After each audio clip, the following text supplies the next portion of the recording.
아무 문제 없다고 털었는데 이거를 만약에 진짜 언론에 흘렸다면 진짜 나쁜 놈들이죠. 그래서 저는 저 경우를 저런 일을 하는 검찰을 정당한 사법기관이라고 보지 않고 네. 그런 걸 받아서 보도하는 집단을 쓰레기라고 봅니다. 예. 그런데 그래서 제가 그때 너무 분노해서 기자회견을 해서 권력의 개라고 제가 검찰을 불렀던 적이 있는데 권력의 개라고 했던 것 때문에 구속 기소가 됐었습니다. 국무총리 후보자 김민석 후보자 박수로 맞이합니다. 어서 오십시오. 안녕하세요. 안녕하세요. 네, 반갑습니다. 네. 지금 우리 총리 후보자님과 관련해 가지고 언론 찾아보면 지금 난리거든요. 네. 그리고 국민의힘도 지금 난리고요. 네. 주진우 의원 페북 가보면 나는 그 김민석 후보 페북인 줄 알았어. 다 김민석이야, 다. 네, 그래서 이 부분을 다루지 않을 수 없습니다. 네. 지금부터는 좀 한번 다뤄보도록 할게요. 준비되셨죠? 네네. 네. 지금 제기되고 있는 의혹을 이제 하나하나 좀 살펴볼 텐데 다 다룰 수는 없고 시간이 이제 벌써 많이 지났기 때문에 네. 쉽고 간단한 순으로 아, 좋아요. 시간 되는 한 한번 해보도록 하겠습니다. 먼저 첫 번째 거짓 학위 의혹. 여기 이제 별칭 슈퍼맨 의혹이거든요.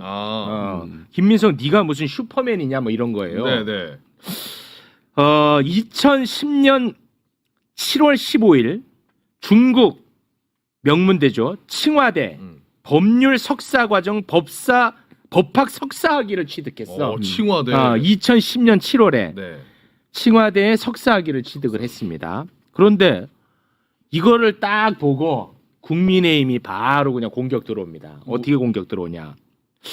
김민석이 너 2010년이면 민주당 최고위원 할 때인데 네가 어떻게 중국 명문대 칭화대에서 석사학위를 그것도 최고위원을 하면서 그거를 땄다고? 요거 너 뭔가 거짓말을 하고 있는데 특혜라든지 아니면 뭐가 있지 않고서는 이건 불가능하다. 슈퍼맨 아니고서 이게 어떻게 가능하겠냐? 이렇게 된 거예요. 그래서 슈퍼맨이 붙었구나. 그렇습니다. 자, 관련 의혹 제기 송언석 원내대표도 지금 계속 하고 있는데요. 잠깐 영상으로 보고 오겠습니다. 김민석 후보자는 2010년 당시 출입국 기록을 즉각 국민 앞에 공개할 것을 촉구합니다. 출입국 기록을 공개하지 않는다면 국민들은 김민석 후보자가 칭화대에 다녔다는 해명 자체를 거짓말로 간주할 것임을 분명히 알아야 할 것입니다. 자, 출입국만 기록만 공개해라. 그러면 이건 끝내줄게. 이거죠? 네. 맞죠? 네. 공개했어. 하셨어요? 공개를 해버렸어. 근데 이 공개를 하니까 네. 내가 솔직히 얘기하면 문제 제기한 사람들이 솔직히 말하면 타당한 문제 제기야. 나도 이거를 보고 깜짝 놀랐어요. 네. 어떻게 이게 가능한가. 이게 지금 2005년부터 2018년까지 출입국 기록을 공개를 했는데 네. 우리가 볼 거는 이제 2009년 부분만 보면 됩니다. 2009년. 2009년. 왜냐하면 이때 이제 석사학위를 취득을 한 거니까. 네. 근데 이때 보면은 2009년 4월 6일이 월요일인데 월요일에 떠나가지고 4월 9일 목요일에 돌아오고 다음 주 되면 또 월요일에 갔다가 또 목요일에 돌아오고 막 네. 그래요. 이게 어떻게 가능한가? 그리고 당시 최고위원이었고 네. 이제부터는 우리 후보님이 설명 부탁드립니다. 우선 저 때가 미국에서 법무박사과정 JD 3년 그것을 1년을 스터디 어브로드라는 것으로 통상은 미국 로스쿨이 여름방학 때 한 2과목 정도 인정하는 것을 제가 미국 로스쿨의 학장을 설득해서 저는 미국에서 변호사를 할 사람이 아니다. 그리고 한국에서 앞으로 일을 하는 데 있어서 미국과 중국 법과정을 같이 하는 것이 도움이 될 거라고 생각되고 제가 그렇게 하는 것이 미국의 로스쿨에도 도움이 될 거라고 생각된다라고 설득을 해서 거의 미국 로스쿨 사상 드물게 중국의 LLM 석사과정 1년을 하면서 그 석사과정을 미국 3년 박사과정에 동시에 산입한 인정해 주는 설득을 걸로 해서 한 과정입니다. 그래서 제가 최고위원을 할 때 월수금 최고회의가 있지 않습니까? 아시다시피.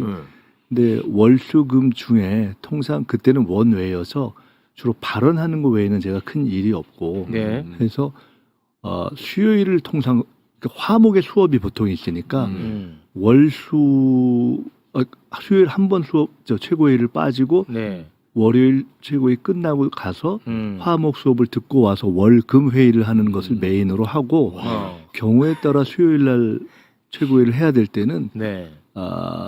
월요일 수업을 빠지고 뭐 목금 뭐 이렇게 해서 하는 방식으로 일단은 해서 그래서 저게 월수금에 가서 이렇게 혹은 이틀 혹은 나흘 이렇게 된 거고요. 그러니까 들어보니 비현실적이잖아. 아니, 어디 그러니까 가평도 이것만큼은 송원석 뭐라고 하지 말라는 거야 나는. 네. 그리고 이거 이제- 타당한 나는 의심이었다고 봐요. 네, 그리고 또 그건 맞잖아요. 기분 안 나쁘시죠? 그럼요. 그럴 네. 수 있습니다. 또 하나는 좀 말이 안 돼. 저는 그렇게 했는데 네.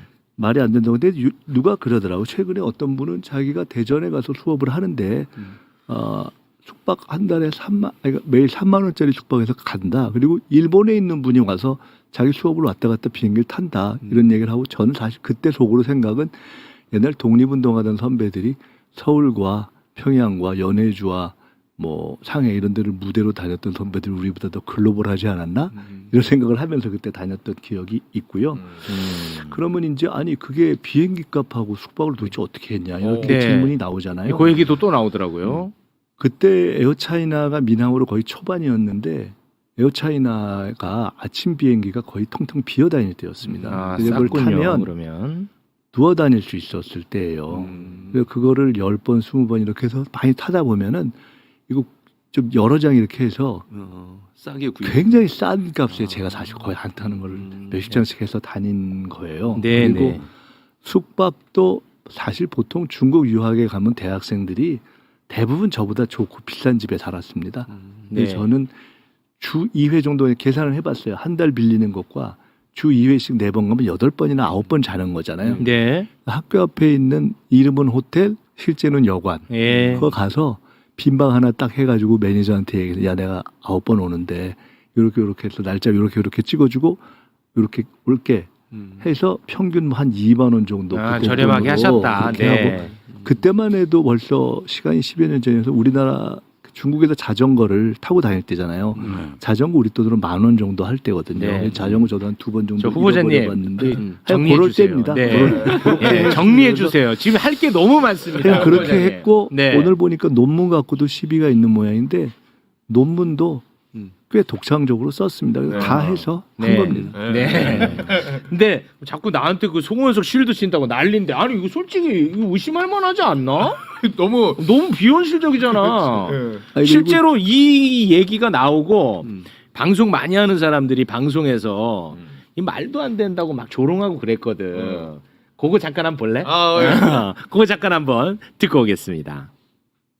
비행기 값, 차비, 그리고 정말 어떻게 공부했는지 그런 것들 다 해명해야 되는데 이건 초능력자 슈퍼맨 아니면 못해요. 그럼 이 자금도 어떻게 났냐. 이것도 해명 제대로 해야 되는데 나는 했다니까 믿어달라고. 어떻게 믿어요? 청와대에 대해서 뭐 일주일에 2번, 3번을 갔는데 예를 들어 출입국 기록이 맞지 않으면 이런 것들이 별거 아님에도 불구하고 치명적일 수 있어요. 근데 이제 공개했잖아. 이제 끝난 거지. 그렇지. 예, 요거는 좀 정정해 죄송한데 주셔야지. 한 가지만 네네네네. 간단히 출입국 기록을 법무부 가서 요청하셨는데 제가 이제 정리해서 냈잖아요. 네. 근데 이걸 뭐 그냥 자기가 정리하고 낸 거다 이러셨는데 원래 출입국 기록을 제가 요청해서 그냥 드렸으면 어디가 뭐가 뭔지 모르는 그냥 뭉텅이가 가서 저걸 정리하기 못 하셨을 거예요. 네. 그래서 제가 나름 중국 걸 정리해서 그렇지 드린 깔끔하게. 거다. 네, 맞습니다. 안 그래도 이거 이제 공개되니까 솔직히 꼼짝 말하잖아. 그렇죠. 이것만 하면 끝낸다고 했잖아. 아까 맞아요. 분명히. 맞아요. 근데 딱 공개했다. 그러니까 야 이거 원본 내놔. 그게 말이 돼요? 그게? 오히려 편히 봐준 거잖아. 그렇죠. 편집해가지고. 당연하죠. 네. 자기들 헛발질이야. 그렇습니다. 입증되면 대단하다. 그렇게 안 해. 해야 되는 거 아니야? 와 어떻게 또 하셨네 이렇게. 사실은 이제 이게 의혹 제기가 됨으로 인해서 우리가 몰랐던 어떻게 보면은 강점이 그렇지. 수면 위로 올라오는 그런 효과가 있었고 우리 후보자님도 내심 즐기고 있을 것 같습니다. 아니, 뭐 그건 아니고 한마디만 더 하면 칭화대는 그렇게 호락호락한 대학이 아니에요. 중국에서도. 네. 논문을 그냥 막 통과시켜주고 수업도 안 하는데 졸업식 이런 대학이 아니라고요. 네. 그것만 알면 이런 의혹 제기 못합니다. 한번 있죠. 시진핑 주석이 칭화대 아닙니까? 칭화대 주석이 아마 저 예. 거기가 그럴 그렇습니다. 건데. 그렇습니까? 네, 그 그리고 외교도 또 이게 또 도움이 됩니다. 네. 외교가. 아니 내가 거기 자주 갔는데 어. 칭화대는 그 국제 정치가 또 저기 그 옌센퉁 교수라고 유명하신 분이 있어요. 내가 자주 중국의 만나러 갔고. 주석들이 보통 북경대 아니면 칭화대를 칭화대. 만나요. 또 붙어 있잖아요. 두 대학에. 이거 외교에 도움이 되지. 그러네요. 아니 근데 후보자님은 왜 그렇게 공부를 잘해요? 아니 이게 진짜 그냥 호기심으로. 그건 아니고요. 네. 실제로 제가 대학교 갈 때 공부를 막 많이 하는 죄송한데 이게 좀 그런 스타일은 아닌데 네. 하다 보니까 제가 18년을 정치 낭인이었죠. 네. 정말 저는 생각 못했는데 하다 보니까 그래서 미국하고 중국에 가서 가방끈을 늘리게 됐고 또 하나는 정치하는 분들이 보통 외국 가면 연수를 하잖아요. 그리고 이제 근데 저 스스로도 골프를 안 치고 같은 시간이면 연수가 아니고 학위를 하자 이렇게 해서 다 전세금 털어서 공부해서 학위하고 그런 식으로 하다 보니까 이렇게 됐습니다. 이 설명이 되나? 그럼 우리로서는 네. 이게 설명이 안 되거든. 그렇죠. 이게 왜 안 됩니까? 설명이 됩니까? 설명됩니다. 오, 식자층끼리는 또 얘기가 통하네. 일반적으로 제가 대학에 설명이 미국에 돼요. 대학에 있을 때도 한국에서 이렇게 연수 오시는 분들이 있거든요. 근데 저런 케이스가 있어요. 그러니까 지금 후보자님처럼 이왕 하는 거 네. 석사 과정을 하겠다고 하는 사람은 정말 소수지만 있어요. 야. 1년 있는데 어차피 그러면 석사학위를 하고 가지 뭐하러 연수는 그냥 사실은 와서 청강하고 골프 치고 가는 거거든요. 난 근데 이제 모르겠어. 후보자님처럼 저런 생각을 갖고 있는 분들이 가끔 있어요. 귀하긴 하지만 그래서 학위를 받고 온 사람도 많아요. 야, 우리는 시간 나오면 풋살이나 한 게임 더 하고 소맥 한 잔 쫙 하고. 얘기하지 부끄럽게. 야, 그럼 나 무시할 거 아니야? 지금 검증의 칼날 들어가는데. 아이 드리블은 더 낫잖아. 네. 자, 그리고 다음 의혹으로 넘어가 보겠습니다. 60대 노부부 투서 사건인데요. 이거는 이제 유족이 있는 문제니까 이 부분은 좀 감정 배제하고 좀 건조하게 다루겠습니다. 이 부분은. 네, 네. 왜냐하면 이게 유족이 있는 문제니까. 2005년에 60대 노부부가 김민석에게 수억 원을 뜯겼다는 내용의 투서를 막 씁니다. 네. 60대 노부부가. 노부부가. 우리는 김민석한테 수억을 뜯겼다. 이 투서를 써가지고 검찰총장에게 보내요. 그런 다음에 안타깝게도 극단적 선택을 합니다. 그런데 이 내용이 2008년 월간 조선을 통해서 공개가 돼 버립니다. 네. 한참 지나서 이렇게 보시죠. 네. 2008년에. 예, 김민석이 대출을 알선해주고 수억 원의 정치자금 뜯어가라고 이게 2008년에 보도가 됐습니다. 네. 근데 이번에 이제 이 문제가 다시 또 불거지고 있는 거예요. 와, 근데 이거 딱 월간조선 헤드라인만 봐도 솔직히 좀 무시무시하잖아요. 네, 네, 그리고 네. 뭔가 좀 심상치 않은 것 같다라는 생각이 좀 드는데 이 부분에 대해서는 좀 건조하게 있는 네. 그대로 좀 설명을 부탁드립니다. 결론부터 말씀드리면 저 부분에 대해서는 저도 유족과 자손이 있는 문제이기 맞습니다. 때문에 네. 제가 사실은 이야기를 가급적 안 해왔습니다. 다 연관자들이 있잖아요. 그래서 그렇고 그리고 또 하나는 만약에 대한민국에서 대명천지에 저 정도 알려진 사람이 보통 사람이라 하더라도 실제 저런 일이 있다면은 제가 살아 있겠습니까? 네. 그리고 자식 자제분들이 안 가만히 있겠죠. 있겠습니까? 네. 그리고 제가 들어보니까 누군가 극단적 선택을 하면서 투서, 특히나 검찰총장한테 투서를 하면은 그거는 관례상 검찰은 100% 진실로 받아들인답니다. 즉 저 경우에 제가 저것을 방어를 못했다면은 저는 무조건 구속이 됐을 것이고 저는 생각을 해보는데 아마 그 수치 때문에 설명하지 못하는 수치 때문에 저는 세상에 살아있기가 어려웠을 것이다 이렇게 생각합니다. 네. 그러니까 저 사건을 보고 저도 굉장히 무섭게 생각했고 그 당시 제가 제 주변에 가족들도 다 굉장히 고통을 받았고 저를 아는 사람들이 저를 못 믿었습니다. 3인성호라고 해서 진짜 아무 일도 없었어 이렇게 했던 일이죠. 네. 결론은 그럼 이 건으로 실제로 그 수사가 이루어졌나 그럼요. 보군요. 왜냐하면 네. 저 관련된 분이 저에게 어떤 청탁을 했는데 좀 말이 안 돼서 제가 안 들어드렸고 근데 자꾸 그거를 해서 너무 이상해서 불러서 본인과 그 자제분까지 불러서 제가 도대체 뭐냐라고 추궁을 하는 과정이 있었고 근데 정말 하늘이 도와서 당시 제 보좌관이 그 과정이 찜찜하니까 녹취를 해놨다는 걸 제가 나중에 알았는데 제가 미국에 진짜 다행이다. 로스쿨 공부하러 가려고 원룸을 얻어서 공부하고 있을 때 문자로 본 거예요. 누가 그렇게 극단적 선택을. 제가 너무 놀랐고 무서워서 저도 정말 밤에 잠을 자기가 어려운 상황이었는데 당연히 검찰에서 전화가 왔고 그래서 제가 빨리 불러달라. 그래서 가서 그냥 복잡한 얘기 할 게 없죠. 녹취록을 풀어서 보고 판단해달라.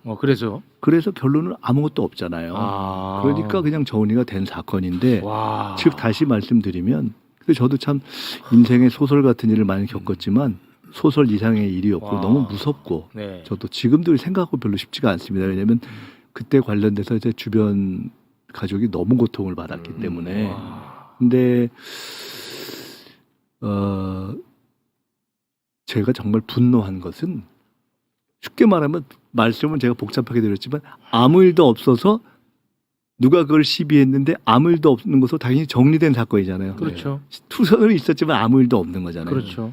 근데 그 이후에 검찰이 저한테 표적 사정을 한 일이 있었는데 그걸 제가 그에 대해서 저항하고 있을 때 월간 조선에 저게 나온 거예요.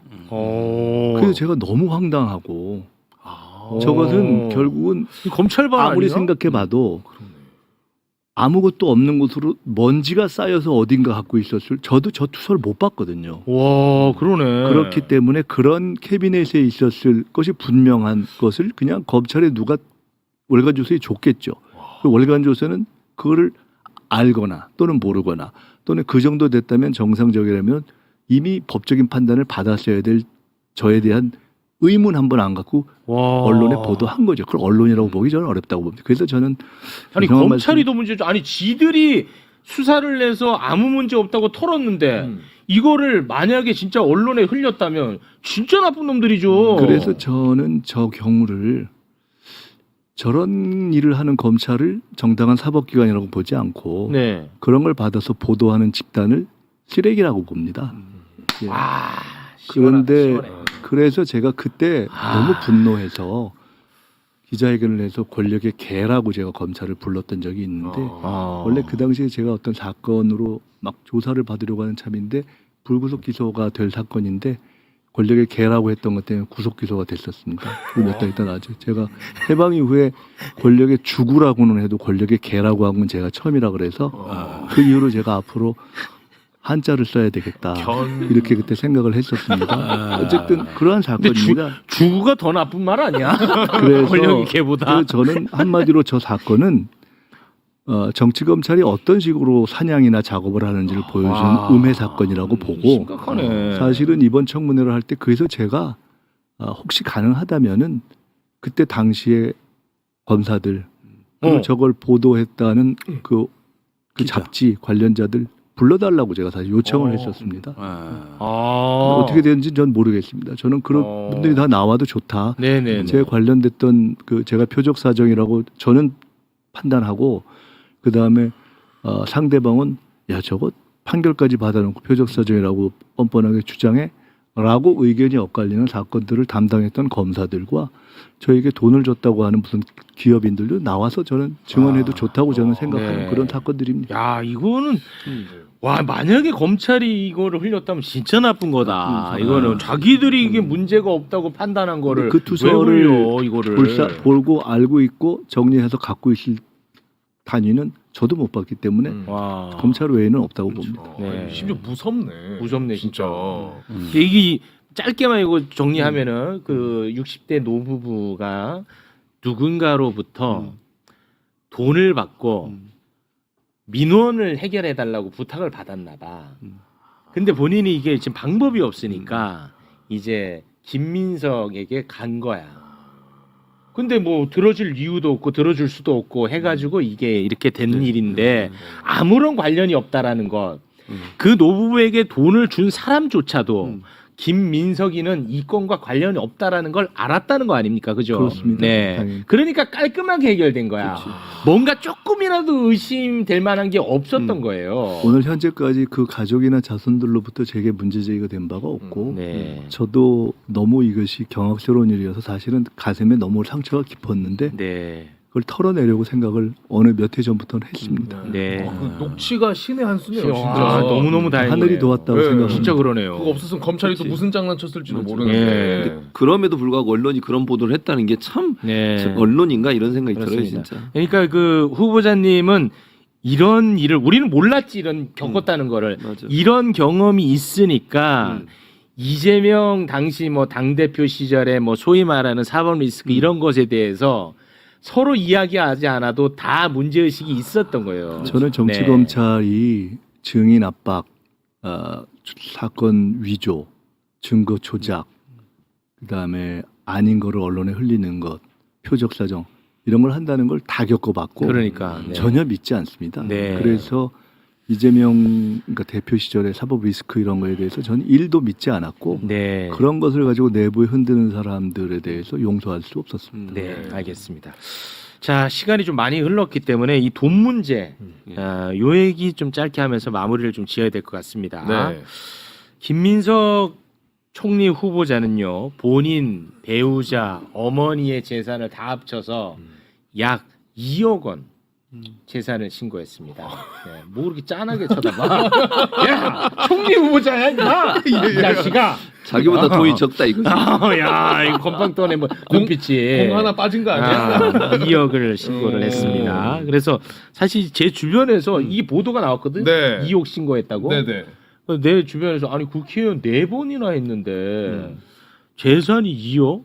너무 삶을 방탕하게 생각하냐? 이 방탕 논란이 일었어. 오히려 방탕 논란이 일었는데 이거를 갖고 또 돈 많은 70억대 부자 주진우 같은 주진우. 사람들은 이거는 공정하지 않다고 문제를 삼고 있는 거야. 이 자체가 상당히 아이러니죠. 아이러니죠. 네. 아니 저는 주진우 의원이 그런 주장이 본인한테 똑같이 물어봤으면 좋겠어요. 네. 본인이 그러면 뭐 돈이 70억 뭐 예를 들면 현금만 해도 수억 원 있는 사람이 왜 돈을 빌립니까? 본인은 그거 네. 웃기잖아요. 그렇습니다. 그 자녀한테 그렇게 17세 자녀한테 7억인가 얼마를 또 그러니까. 네, 증여했다는 7억이요. 거예요. 그게 네. 그것도 말이 안 되는 거 아닙니까? 네, 그 할아버지가 줬다고 네, 합니다. 그렇게 네. 얘기하더라고요. 총리 후보자께서 20살보다 돈이 없으시네. 네, 그렇게 놀리면 안 되고요. 네. 아, 예. 아, 그 놀리는 게 후보자님, 아니고. 예. 뭐 디테일 이제 의혹에 대해서 이야기 잠시 후에 할 텐데 요거 하나 좀 여쭤봐도 될까요? 뭐 조금 뭐 좀 그렇긴 합니다만 질문이 후보자님 인생에서 돈이라는 것은 매우 후순인가요? 참 그 답변을 드리기가 죄송한 것이 실제로 저는 조금 그랬던 것 같긴 한데 그것이 좋다고 생각하지는 않습니다. 진심으로. 네네네. 왜냐하면 그건 저희 집에 가풍도 좀 있었던 것 같고 음. 상대적으로 저는 이제 계속해서 뭔가를 공부하고 이런 것을 이제 우선순위로 해왔기 때문에 그렇긴 한데 네. 그것이 꼭 좋다고 보지 않고 네. 아이들에게도 그런 방식으로 가치를 전수하고 싶지 않고 음. 그렇습니다. 근데 이제 그래서 이 얘기가 나오면 사실 좀 부끄럽고요. 아. 그런데 이제 사실 2억이 불린 겁니다. 왜냐하면 너무 민망하니까 저희 어머님 집까지 집어넣어서 사실은 얘기한 거잖아요. 아, 그래요? 네. 그런데 사실 저도 그 정도는 아닙니다. 왜냐하면 풀렸대.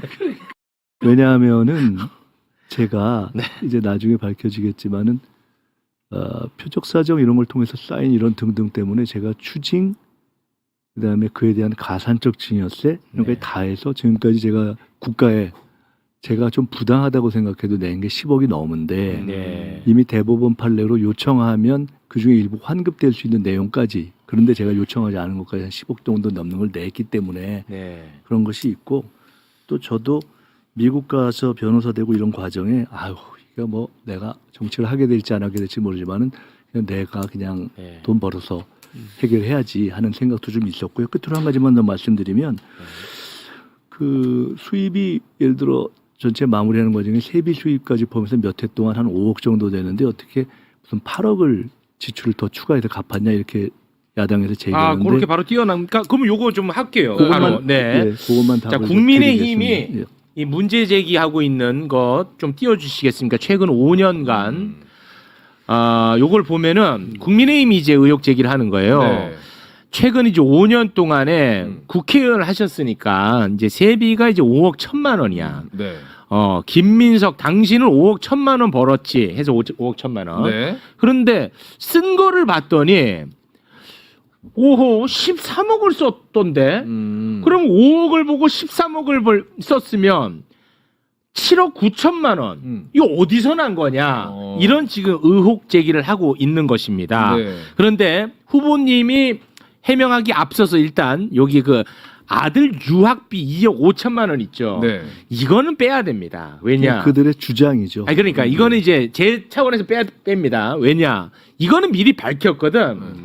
전처가 이거는 부담했다. 그러니까 요건 빼. 알았지? 네. 요건 빼고 우리는 얘기하겠습니다. 그러면은 이제 5억 정도 남죠. 5억. 이 5억에 대해서는 소명을 해야 될 것 같긴 합니다. 네, 5억 중에 이제 뭐 기부금이라고 하는 것이 사실은 저게 좀 사실 어떻게 보면 저렇게 많았나 싶긴 한데 헌금이 있습니다. 근데 이게 뭐 저도 그렇고 저희 아내도 보니까 저도 몰랐는데 저는 뭐 이렇게 보통 교회에서 11조 이런 게 있지 않습니까? 그 외에 이렇게 다 자기가 낸 것 같습니다. 그런데 전체 액수는 그렇게 보면은 실제로는 뭐 4억에서 5억이라고 볼 때 세비 외 제가 세비를 한 받는 것의 반 내지 60% 이상을 다 빚 갚는 데 썼거든요. 지난 몇 해 동안. 근데 이제 그 사이에 제가 재혼을 했기 때문에 결혼도 하는 축의금도 한 번 있었고요. 네. 그리고 뭐 애사가 있었습니다. 장인어른. 그래서 조의금도 있었고 또 출판기념회가 2번 있었기 때문에 사실 그런 식으로 따지면 통상 4번 정도의 그렇게 그냥 이렇게 이 부주가 오는 그런 행사가 있었습니다. 네.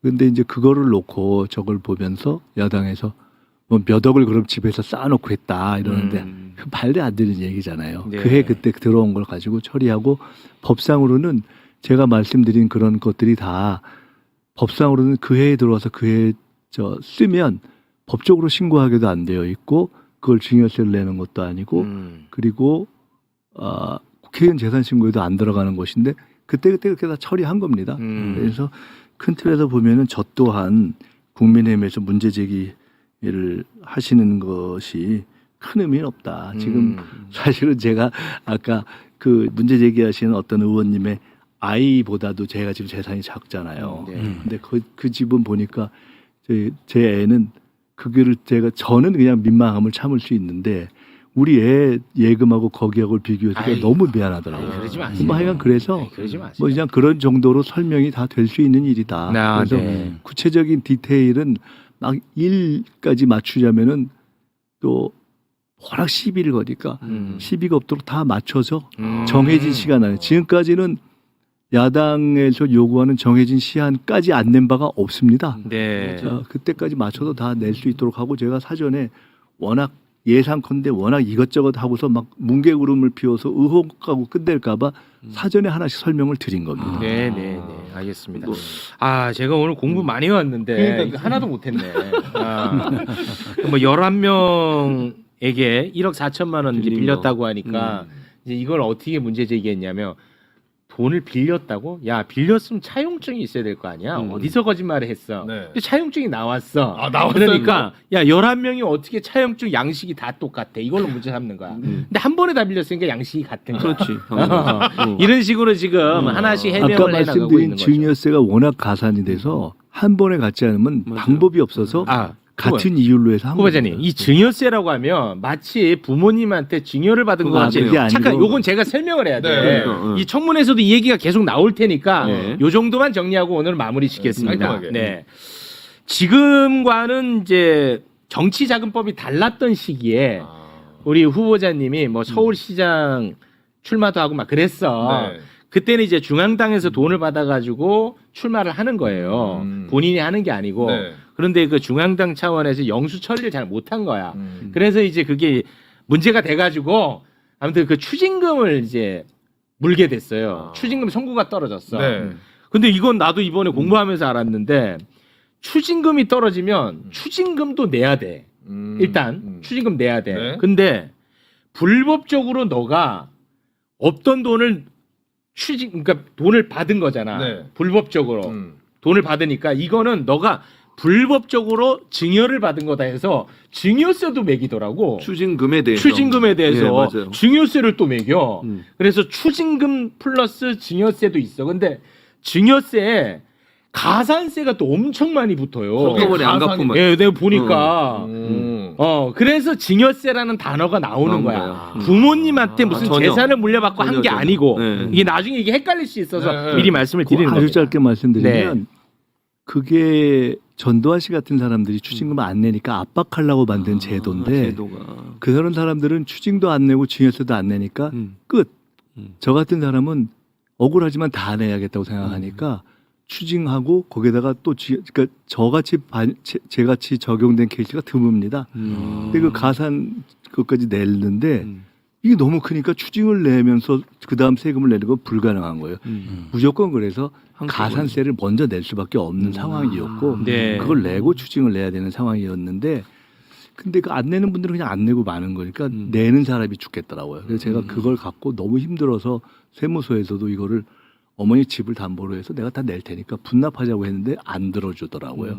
그래서 진짜 그렇게 됐던 사안이고 네. 그래서 법적으로는 나중에 결과적으로 추징도 내고 세금도 다 낸 사람은 그 세금을 환급해 준다는 판례가 확립되어 있더라고요. 근데 제가 그거를 환급 신청을 안 했습니다.